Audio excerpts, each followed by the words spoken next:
भारत माता की। भारत माता की। भारत माता की। जय हिंद। जय हिंद। जय हिंद। अरुणाचल प्रदेश के राज्यपाल श्रीमान के.टी. पटनायक जी, राज्य के लोकप्रिय युवा मुख्यमंत्री पेमा खांडू जी, केंद्रीय मंत्रिमंडल के मेरे सहयोगी किरण रिजिजू, राज्य सरकार के मंत्रीगण, संसद में मेरे साथी नाबब रेबिया जी, तापिरगांव जी, सभी विधायक साथी, अन्य जनप्रतिनिधिगण, अरुणाचल के मेरे प्यारे भाई और बहनों, बॉमयेरुंग, बॉमयेरुंग, दोनी पोलो, सर्वशक्तिमान दोनी पोलो हम सबको आशीर्वाद दें। साथियों, हेलीपैड से यहां इस मैदान तक आना, रास्ते में इतने सारे लोगों से मिलना, बच्चों के हाथों में तिरंगा, बेटे बेटियों के हाथों में तिरंगा, अरुणाचल का ये आदर सत्कार गौरव से भर देता है। और ये स्वागत इतना जबरदस्त था कि मुझे पहुंचने में भी देरी हो गई, और इसलिए भी मैं आप सबकी क्षमा मांगता हूं। अरुणाचल की ये भूमि उगते सूर्य की धरती के साथ ही देशभक्ति के उफान की भी धरती है, जिसे तिरंगे का पहला रंग केसरिया है, वैसे ही अरुणाचल का पहला रंग केसरिया है। यहां का हर व्यक्ति शौर्य का प्रतीक है, सादगी का प्रतीक है, और इसलिए अरुणाचल तो मैं कई बार आया हूं, राजनीति में सत्ता के गलियारों में नहीं था तब भी आया हूं, और इसलिए यहां की ढेर सारी यादें मेरे साथ जुड़ी हुई हैं, और उसका स्मरण भी मुझे बहुत अच्छा लगता है। आप सभी के साथ बिताया हर पल मेरे लिए यादगार होता है। आप जितना प्यार मुझे देते हैं, मैं समझता हूं जीवन में इससे बड़ा कोई सौभाग्य नहीं होता है। तवांग मठ से लेकर नमसाई के स्वर्ण पगोड़ा तक अरुणाचल शांति और संस्कृति का संगम है। मां भारती का गौरव है।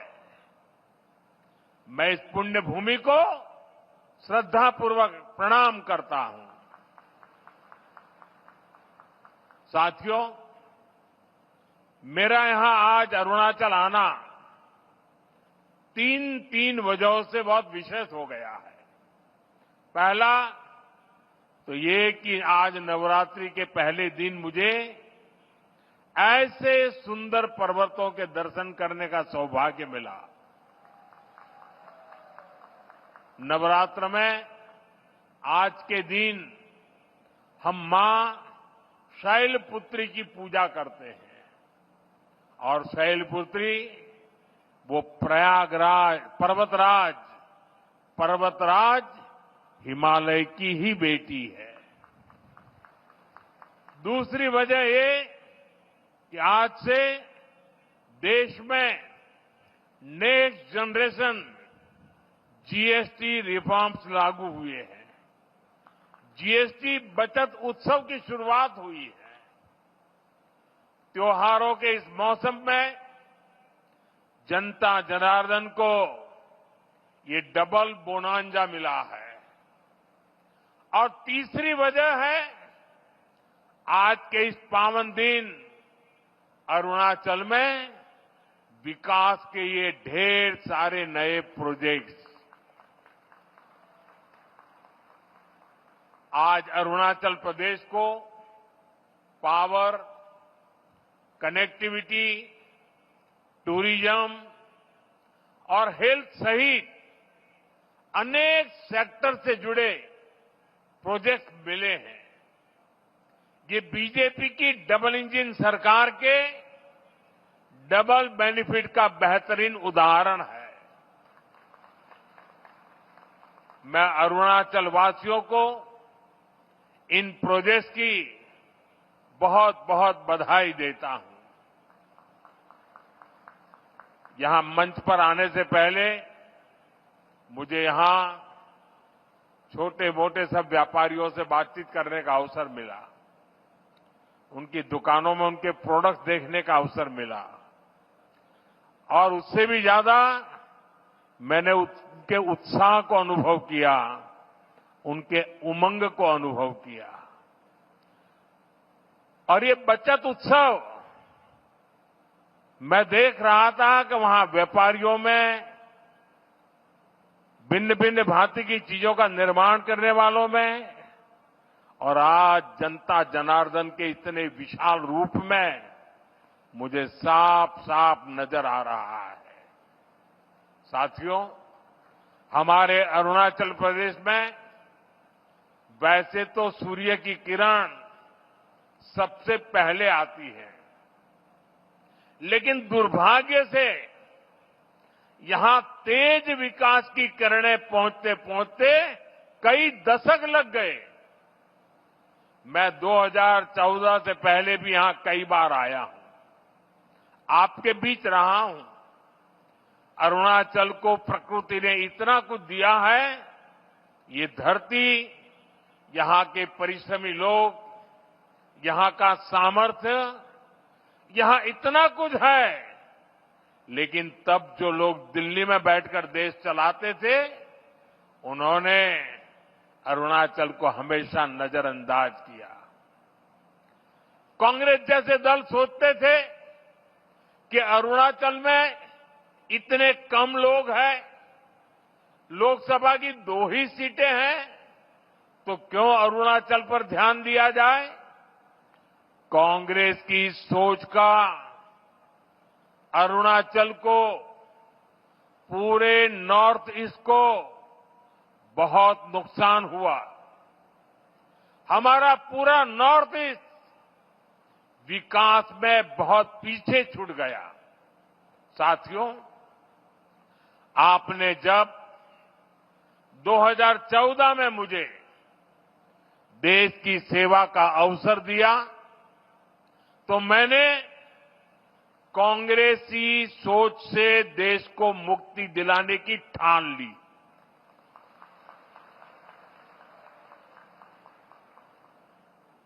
हमारी प्रेरणा किसी राज्य में वोटों और सीटों की संख्या नहीं, नेशन फर्स्ट की भावना है।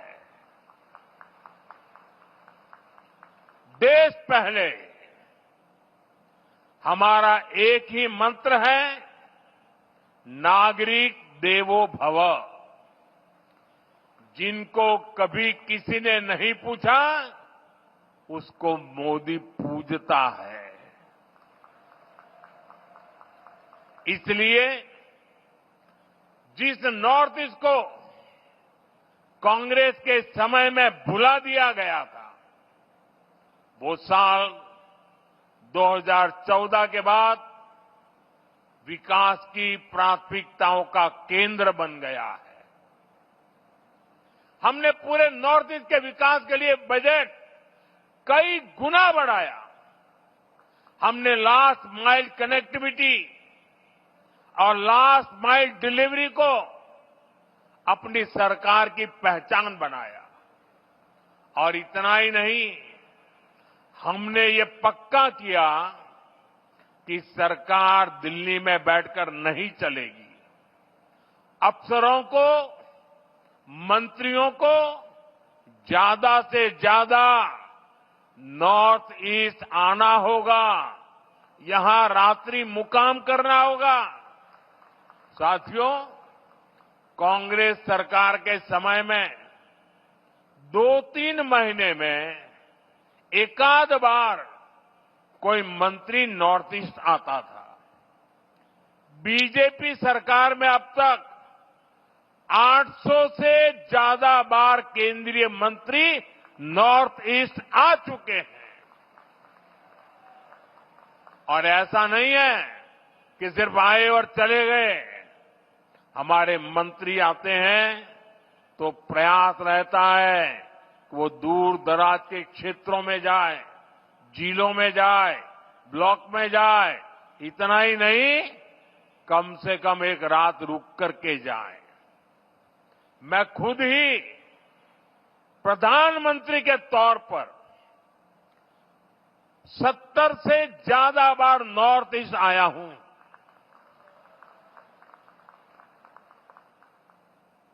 अभी पिछले हफ्ते ही मैं मिजोरम, मणिपुर और असम गया था और रात गुवाहाटी में रुका था। नॉर्थ ईस्ट मुझे दिल से पसंद है और इसलिए हमने दिल की दूरी भी मिटाई है, दिल्ली को आपके पास लेकर के आए हैं। साथियों, हम नॉर्थ ईस्ट के 8 राज्यों को अष्टलक्ष्मी के रूप में पूजते हैं। इसलिए इस क्षेत्र को विकास में पीछे नहीं देख सकते। यहां विकास के लिए केंद्र सरकार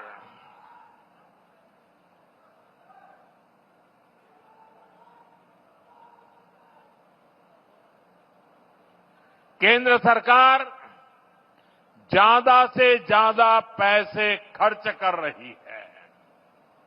मैं आपको एक उदाहरण देता हूं। आप में से कुछ लोगों को पता होगा, देश में जो टैक्स इकट्ठा होता है उसका एक हिस्सा राज्यों को मिलता है।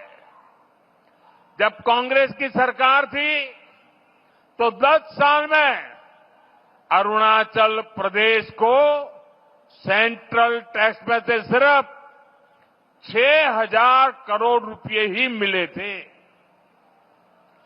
जबकि हमारी बीजेपी सरकार के 10 सालों में अरुणाचल को 1 लाख करोड़ रुपए से अधिक मिल चुके हैं। यानी बीजेपी की सरकार ने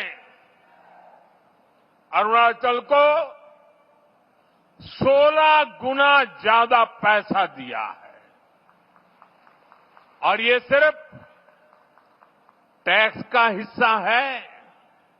इसके अलावा यहां अलग अलग स्कीम के तहत जो भारत सरकार खर्च कर रही है, जो बड़े बड़े प्रोजेक्ट यहां बन रहे हैं, वो तो अलग ही है। इसलिए आज आप अरुणाचल में इतना व्यापक, इतना तेज विकास होते देख रहे हैं। साथियों, जब नेक नियत से काम होता है, जब प्रयासों में ईमानदारी होती है, तो उसके नतीजे भी दिखते हैं। आज हमारा नॉर्थ ईस्ट देश के विकास की ड्राइविंग फोर्स बन रहा है और बहुत बड़ा फोकस यहां सुशासन पर है, गुड गवर्नेंस पर है। हमारी सरकार के लिए नागरिकों के हितों से बड़ा कुछ भी नहीं। आपका जीवन आसान बने और आसान बने, इसलिए ईज ऑफ लिविंग, आपको आने जाने में मुश्किल ना हो, इसलिए ईज ऑफ ट्रैवल, आपको इलाज में परेशानी ना हो, इसलिए ईज ऑफ मेडिकल ट्रीटमेंट, आपके बच्चों को पढ़ाई में दिक्कत ना हो, इसलिए ईज ऑफ एजुकेशन, आपको व्यापार कारोबार में परेशानी ना हो, इसलिए ईज ऑफ डूइंग बिजनेस, इन सारे लक्ष्यों को लेकर यहां डबल इंजन की बीजेपी सरकार काम कर रही है। जिन इलाकों में पहले कोई सड़कों की सोच भी नहीं सकता था, आज वहां अच्छे हाईवे बन रहे हैं। सेला टनल जैसा इंफ्रास्ट्रक्चर कुछ साल पहले तक ये सोचना भी असंभव था, लेकिन आज सेला टनल अरुणाचल की पहचान बन चुकी है। साथियों, केंद्र सरकार का प्रयास है कि अरुणाचल सहित नॉर्थ ईस्ट के दूर दराज के इलाकों में हेलीपोर्ट बने, इसलिए इन क्षेत्रों को उड़ान स्कीम से जोड़ा गया है। यहां जो होलोंगी एयरपोर्ट है, वहां भी नई टर्मिनल बिल्डिंग बन चुकी है। अब यहां से सीधे दिल्ली को फ्लाइट मिलती है। इससे आम पैसेंजर्स को, स्टूडेंट्स को, टूरिस्ट को तो फायदा होता ही है, यहां के किसानों और छोटे उद्योगों को भी लाभ हो रहा है। यहां से देश के बड़े बाजारों तक फल सब्जियां पहुंचाना, अपनी उपज पहुंचाना अब और आसान हो गया है। साथियों, हम सभी 2047 तक अपने देश को विकसित बनाने के लक्ष्य को लेकर चल रहे हैं। और भारत तभी विकसित होगा जब देश का हर राज्य विकसित होगा। भारत तभी विकसित होगा जब देश का राज्य राष्ट्र के लक्ष्यों के साथ कंधे से कंधा मिलाकर चलेगा। मुझे खुशी है कि देश के बड़े लक्ष्यों को पूरा करने में नॉर्थ ईस्ट बहुत बड़ी भूमिका निभा रहा है। पावर सेक्टर इसका बेहतरीन उदाहरण है। भारत ने 2030 तक 500 गीगावाट बिजली, 500 गीगावाट बिजली गैर परंपरागत स्रोतों से पैदा करने का लक्ष्य रखा है। ये लक्ष्य सोलर पावर, विंड एनर्जी, पानी से बिजली बनाकर पूरा किया जाएगा। हमारा अरुणाचल प्रदेश इसमें देश के साथ कदम ताल करते हुए चल रहा है। आज जिन 2 पावर प्रोजेक्ट्स का शिलान्यास किया गया है, वो पावर प्रोड्यूसर के रूप में अरुणाचल की स्थिति को और मजबूत करेंगे। इससे अरुणाचल के हजारों नौजवानों को नौकरियां मिलेगी और यहां विकास के कार्यों के लिए सस्ती बिजली भी उपलब्ध होगी। कांग्रेस की एक पुरानी आदत है कि विकास का जो भी काम मुश्किल होता है, उस काम को वो कभी हाथ ही नहीं लगाते, भाग जाते।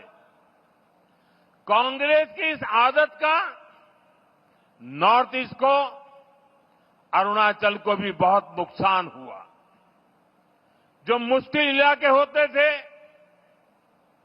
जो पहाड़ों में हो, ये जंगलों के बीच हो, जहां विकास के काम करना चुनौती होता था, उन क्षेत्रों को कांग्रेस पिछड़ा घोषित करके भूल जाती थी।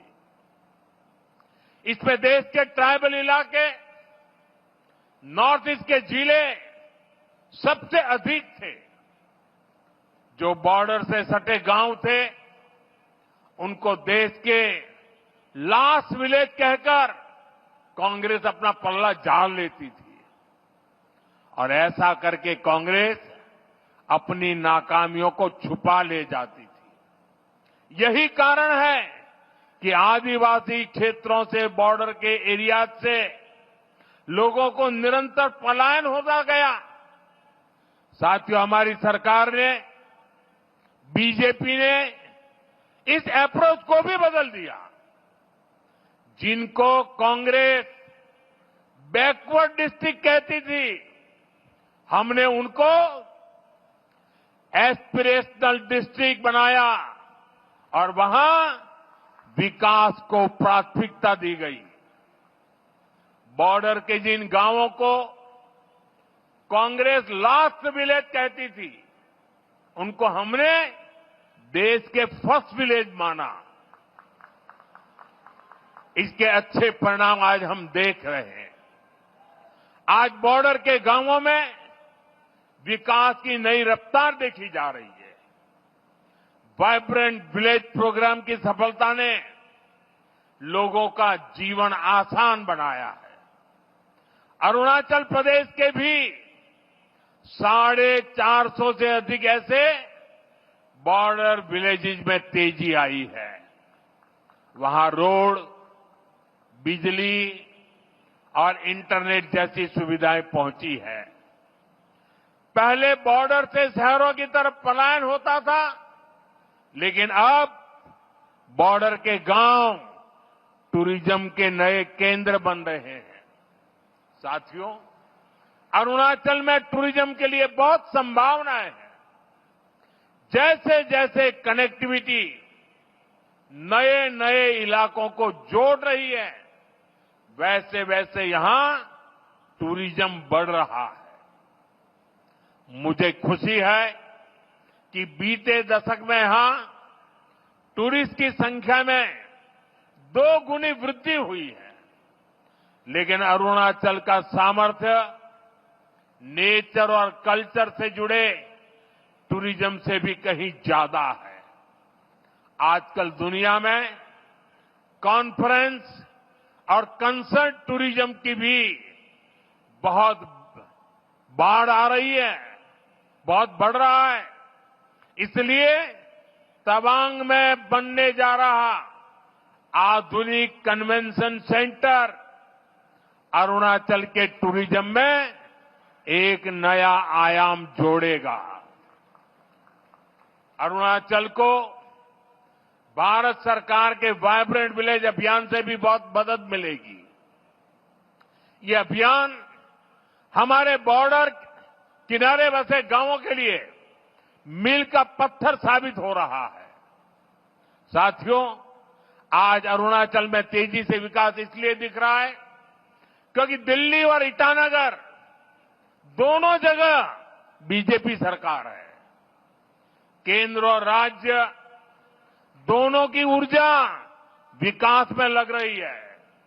अब जैसे यहां कैंसर इंस्टीट्यूट का काम शुरू हुआ है, यहां मेडिकल कॉलेज बन रहे हैं, आयुष्मान स्कीम से यहां अनेक साथियों को मुफ्त इलाज मिल रहा है। ये केंद्र और राज्य के डबल इंजन से संभव हो पा रहा है। साथियों, डबल इंजन सरकार के प्रयासों से ही अरुणाचल अब कृषि और बागवानी में आगे बढ़ रहा है। यहां के कीवी, संतरे, इलायची, पाइनएप्पल अरुणाचल को नई पहचान दे रहे हैं। पीएम किसान सम्मान निधि का पैसा भी यहां के किसानों के बहुत काम आ रहा है। साथियों, माताओं, बहनों, बेटियों को सशक्त करना हमारी बहुत बड़ी प्राथमिकता है। देश में 3 करोड़ लखपति दीदियां बनाने हैं, ये बहुत बड़ा मिशन है, लेकिन ये मोदी का मिशन है। मुझे खुशी है कि पेमा खांडू जी और इनकी टीम इस मिशन को भी गति दे रही है।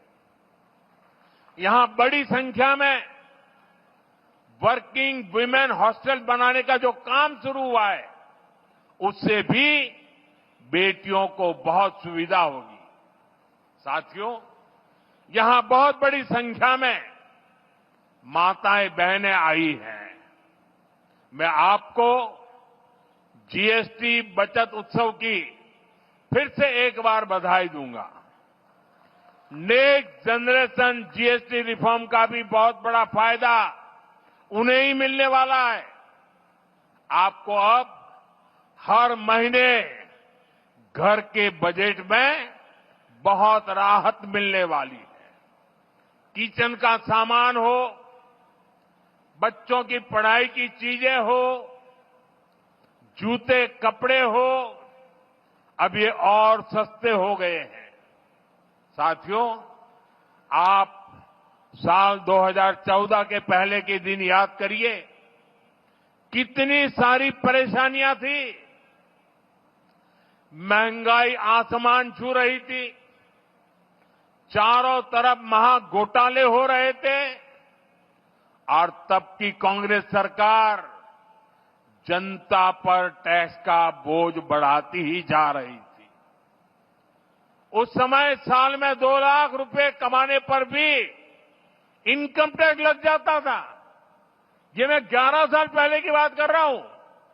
2 लाख रुपया अगर कमाया आपने तो आपको इनकम टैक्स देना पड़ता था। और आम जरूरत की कई चीजों पर कांग्रेस की सरकार 30% से अधिक टैक्स लेती थी। बच्चों की टॉफी पर भी इतना टैक्स लगाया जाता था। साथियों, तब मैंने कहा था, मैं आपकी कमाई और आपकी बचत दोनों को बढ़ाने का काम करूंगा। बीते सालों में देश के सामने अनेक बड़ी बड़ी चुनौतियां आई, लेकिन हम इनकम टैक्स घटाते गए।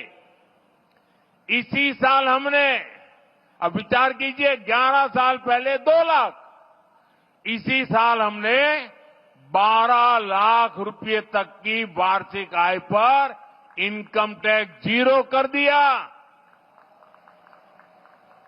और आज से जीएसटी को भी हमने सिर्फ 2 स्लैब तक सीमित कर दिया है, 5% और 18%। बहुत सारी चीजें अब टैक्स फ्री हो गई है। बाकी सामान पर भी टैक्स बहुत कम हो गया है। आप आराम से अब अपना नया घर बना सकते हैं।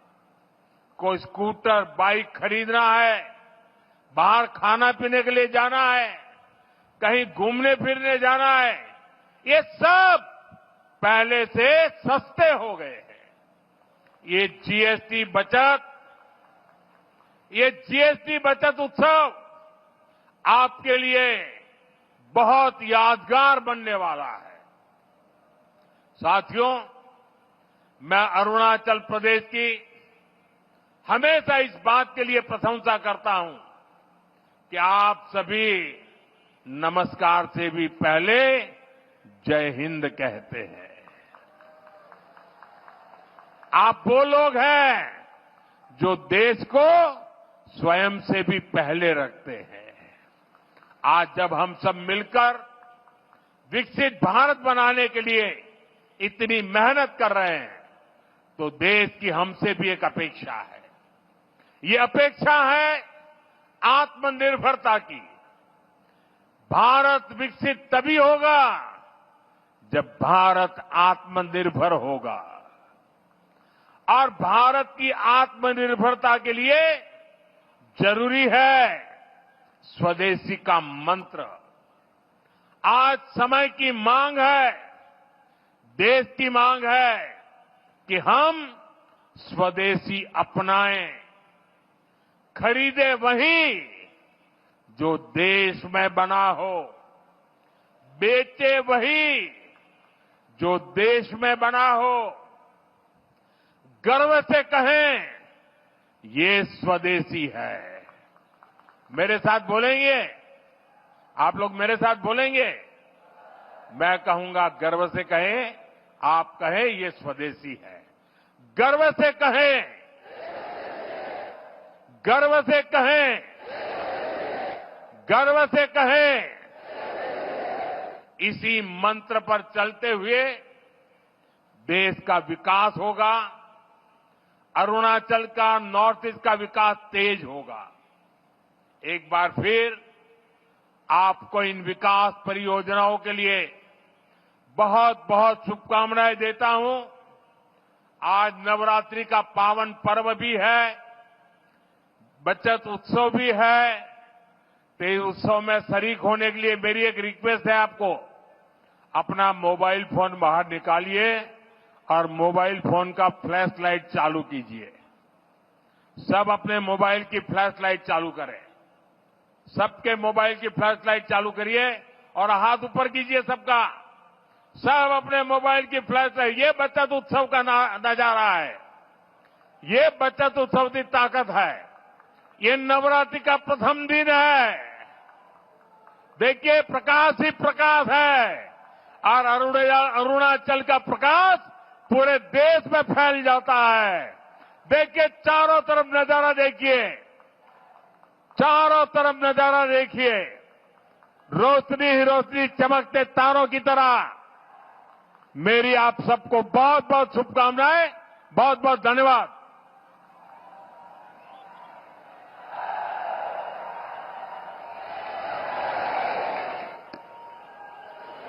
बहुत बहुत धन्यवाद आदरणीय प्रधानमंत्री महोदय। आपके आशीर्वचनों तथा मार्गदर्शन के लिए उपस्थित तमाम लोगों की ओर से आपके प्रति हृदय से आभार। आपके दूरदर्शी नेतृत्व से आज अरुणाचल प्रदेश उन्नति और प्रगति के पथ पर निरंतर अग्रसर हो रहा है। आपके नेतृत्व के कारण अरुणाचल प्रदेश अब हाशिए पर नहीं बल्कि भारत की विकास गाथा से मजबूती से जुड़ा हुआ है। आपका दूरदर्शी नेतृत्व पूरे भारत में और विशेष रूप से अरुणाचल में लाखों लोगों को प्रेरित करता है। आपका अरुणाचल प्रदेश में पधारने के लिए एक बार फिर से